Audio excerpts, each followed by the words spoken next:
Okay, we've got the oven at 1200 degrees, and we've got a push rod up on top that goes down inside to a cantilever. And I'm pushing on top of this right now, just my fingers, and I can see a signal. It's a very stable signal too. So I push it, it goes right back to where it was. Statically stable,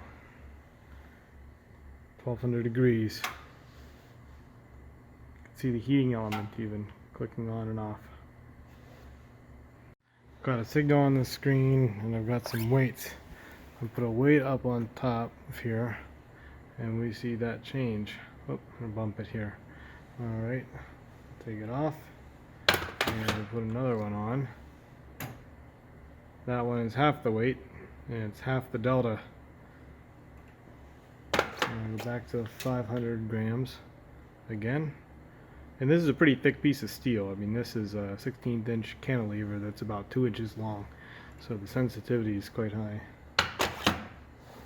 Okay, we've got this oven set for a long run at 1200 degrees.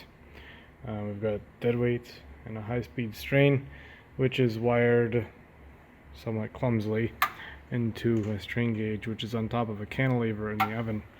We've got a push rod to go onto this cantilever. If I take one of these dead weights and apply it to the top of the cantilever, we see a step change in signal, and you can see the heating element going in here. If I take it off, it goes back to where it was.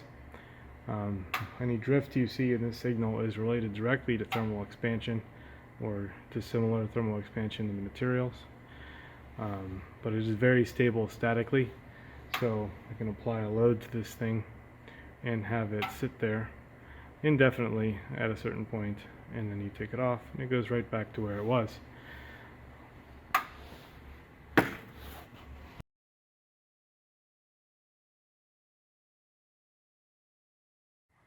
Alright, we are still at 1200 degrees. This is one day, 24 hours in, and I'm going to put a weight on top and another weight on top and a smaller weight on top.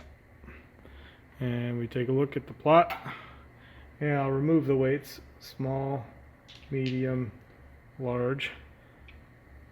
Stable. Yay.